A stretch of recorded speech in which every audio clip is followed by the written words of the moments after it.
دغه شانته کې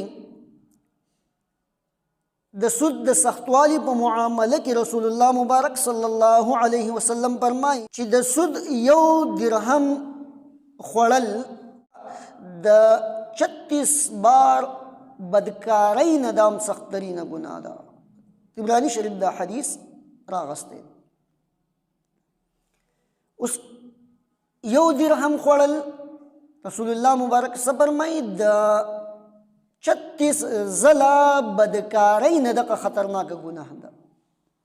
دا دغه نه زیات ګناه ده.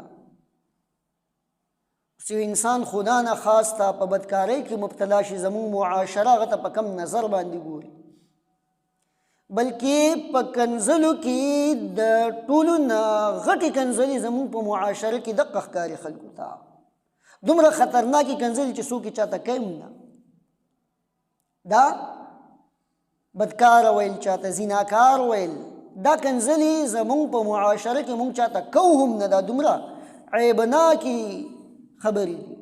نو پیغمبر علیه السلام فرمایي د سود 1 درهم د هغې نه زیات خطرناک دی.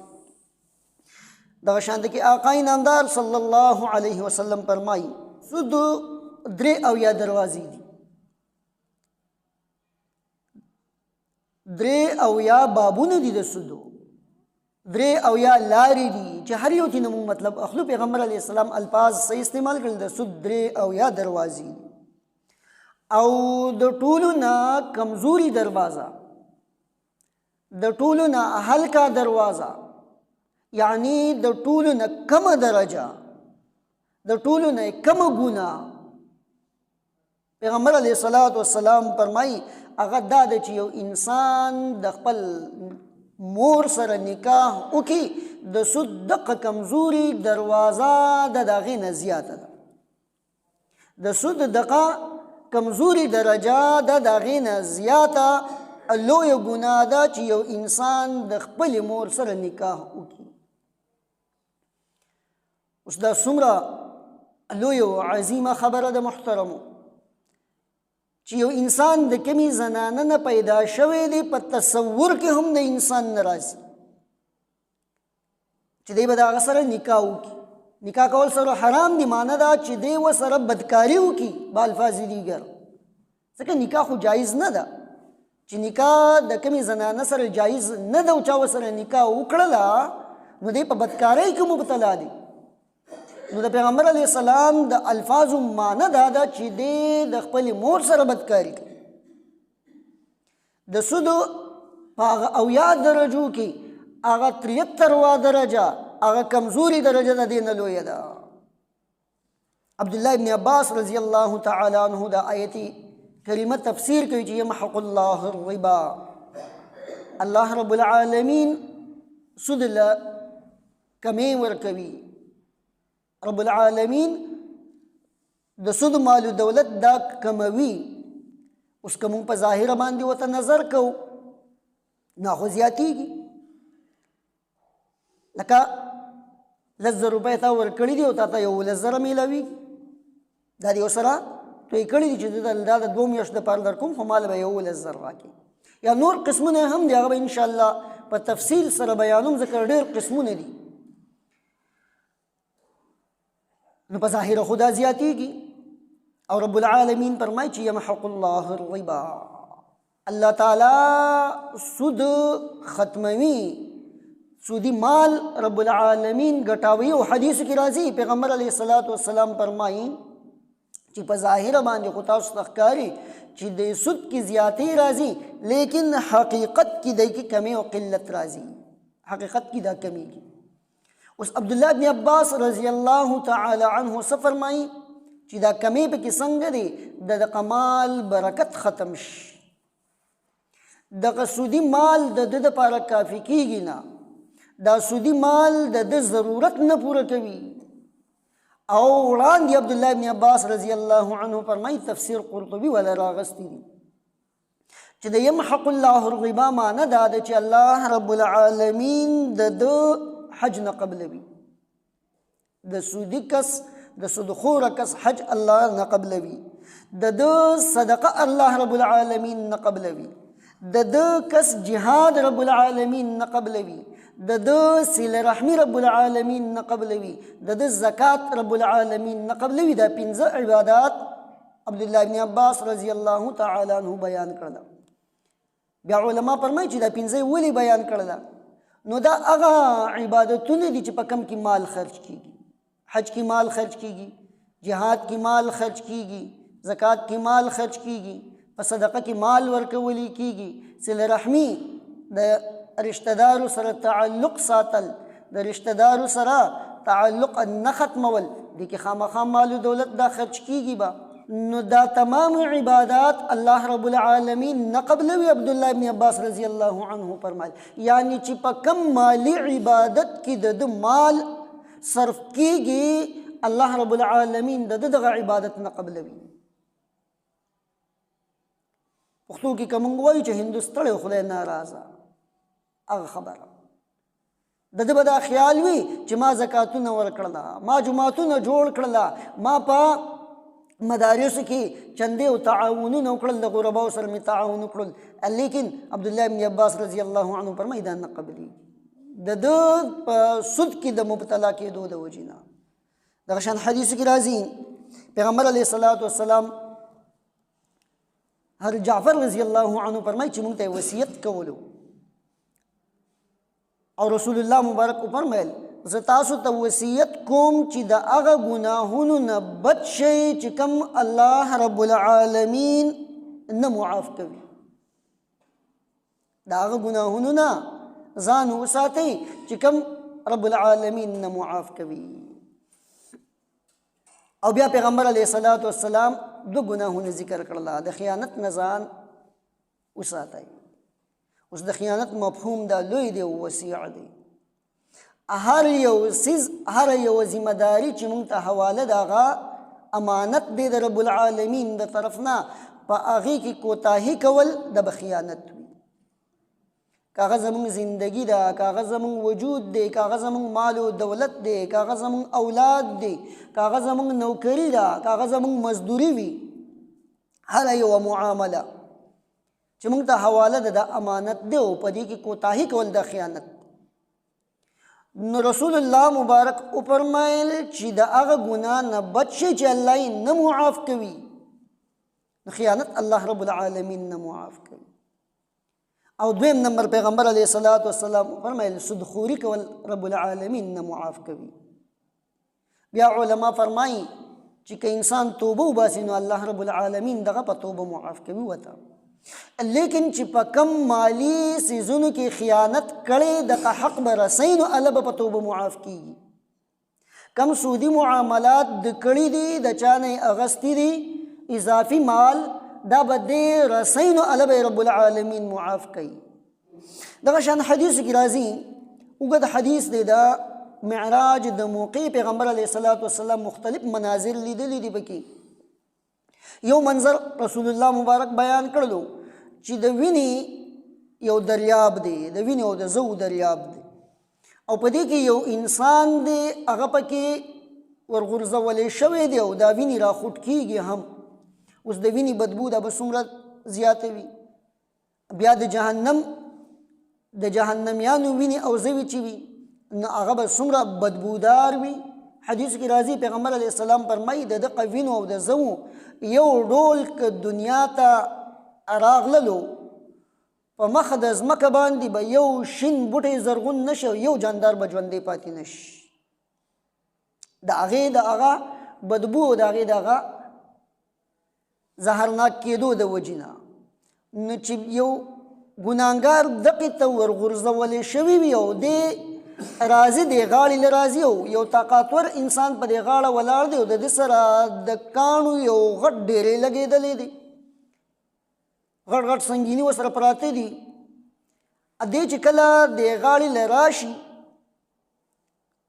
نو حدیث کې 2 قسمه الفاظ دي. د خوله وازه کې او دغه طاقتور انسان په کاڼې باندې د د خوله اولي او دا کاڼې د خولې ته ورننوځي او دی بیا واپس د دغه ډن او د دغه تالاب هغه منځ ته لاړ شي. او یو روایت کې راځي چې د سر پې اولي او د هغه سر د لګېدلو د وجې نه دی بیا هغه منځ ته لاړ شي.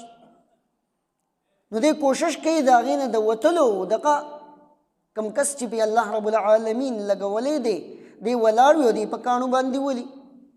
پیغمبر علیه السلام فرمایي ما د خپل ملګري نه تپوس وکړلو، هغه ملګري جبریل امین ولو چې دا څوک دي؟ نو هغه راته وویل چې دا هغه کسان دي چې چا په دنیا کې د سود مال خوړلو، سودي معاملاتو کې چې مبتلا و. او پیغمبر علیه السلام فرمایي ما ته دا وویل چې دی به په دې حالت کې د قیامت د ورځې پورې وي، په دې حالت کې به دی د قیامت د ورځې پورې وي. نو محدثین فرمایي دا د ده د برزخ سزا ده، دا سزا چې کوم دته میلاویږي. ځکه پیغمبر علیه السلام فرمایل دی به کله وي د قیامت د ورځې پر به دی په دقه سخا ډنګ کې د وینو په دې ډنګ کې وي. نو معنی دا شول چې کله دی مړ شول دته به دقه سزا میلاویږي، دا د برزخ هغه سزا ده. دغه شان کې حدیث کې راځي پیغمبر علیه السلام فرمایي چې په کومه علاقه کې او په کوم کلي کې بدکاری او سود عام شي،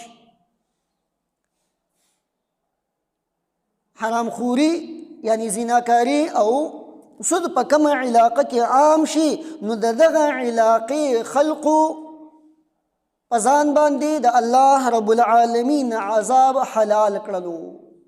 کم سیز چې حلال وي نو هغه بیا مونږ حرام هم خورو، نو حلال سیز هغې ته خو بیا ځان نشو نیولی.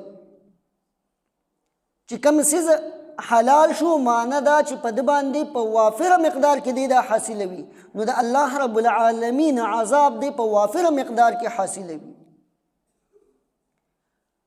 نو چې کوم ځای کې دغه معاملات زیات وي د دغه علاقې په باشندگانو باندې پیغمبر علیه السلام داسې ونه فرمایل چې کوم کس سودي کاروبار کوي یا بدکاری کوي هغه ځان دپاره حلال کړو، نه هغه تمامه علاقه الله رب العالمین وفرمایله.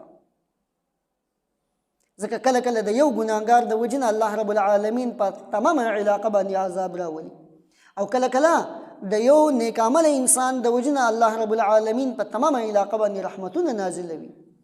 تمامه علاقه الله دا خپل عذاب نه د یو متقی انسان د وجې نه د په خپل حفاظت کې فرمایي.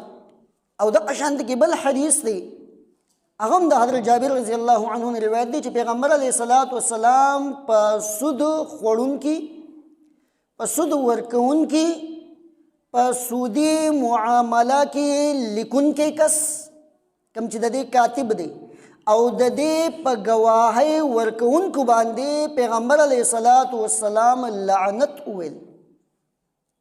آقا نامدار صلی الله علیه وسلم په دغه څلورو کسانو باندې لعنت وویل. هغه الفاظ یې پې وویل چې د کم نه تمام امت منع کړی دی چې په چا باندې به لعنت نه وایي. نو پیغمبر علیه السلام په دغه څلورو کسانو باندې لعنت وویل. دغه شانته کې حدیث کې راځي پیغمبر علیه السلام فرمایي چې الله رب العالمین په خپل ځان باندې لازم کړل چې څلور قسمه خلق دا به جنت ته نه داخلي. الله په ځان باندې لازم کړل چې څلور قسمه خلق دا به جنت ته رب العالمین نه داخلوي. یو عادي شرابي. دویم نمبر کس پیغمبر علیه السلام بیان کړلو چې د یتیم مال په ناحقه باندې خوړونکی کس، د ناحق لفظ استعمال کړلو دې دپاره چې دا کم کس د یتیم دا مال خوري دته هم پته چې دا زه په ناحقه باندې خورم، دا ناحق لفظ یې دې دپاره استعمال کړلو، نو د یتیم مال خوړونکی.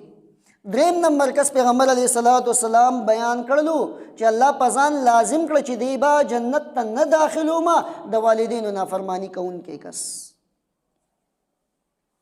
او څلورم نمبر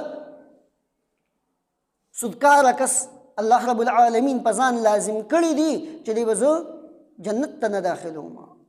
نو مونږ چې دا عبادتونه کوو د آخرت د دغه نعمتونو دپاره کوو، دا د دې دپاره کوو چې رب العالمین زمونږ نه راضي شي او الله رب العالمین مونږ ته دغه لوی نعمت را نصیب کړي. بهرحال دغه شان حدیثو کې راځي پیغمبر علیه السلام فرمایي، یو حدیث مې مخکې بیان کړو په هغې کې 73 درجات ذکر کړي دي. او دې حدیث کې پیغمبر علیه السلام فرمایي د سود او یا درجې دي، تقریبا یو شان کې حدیث دی. د سود او یا درجې دی او د ټولو نه ادنا درجه په مخکې حدیث کې سو د ټولو نه ادنا درجه یې دا ده چې یو سړی د خپلې مور سره نکاح وکړي. او دې حدیث کې څه دي پیغمبر علیه الصلاۃ والسلام الفاظ بدل کړي دي. د سود او یا درجې دی او د ټولو نه او یا د ټولو نه کمزوري درجه یعنی او یایمه درجه د ټولو نه هغه لاندې طبقه د ټولو نه هغه لاندې پړوی هغه کومه یو ده چې یو انسان د خپلې مور سره زنا وکړي. دلته پیغمبر علیه السلام لفظ چې کوم ما د مخکې حدیث نه معنا راغستی او دلته پیغمبر علیه السلام بعینه اقل لفظ وفرمایل دا د سود د ټولو نه هغه کمزوري درجه ده نو چې هغه لویه درجه به یې کومه وي هغه عظیمه درجه د هغې تصور هم موږ نشو کولی چې دا څومره لویه ګناه ده. نو عرض مې کولو محترمو چې څومره زموږ معاشره خو الحمدلله نه به وي خو بعضې معاملات داسې هغه به انشاءالله بیان کړو چې په هغې په ناپوهۍ کې موږ مبتلا شوي مونږ ته پته نه وي او په هغې کې مونږ مبتلا یو نو چې د هغې د پرېښودلو کوششونو کو هغه به انشاءالله په آینده جمعه باندې بیانوم. الله رب العالمین دی مونږ ته د حلال رزق را نصیب کړي.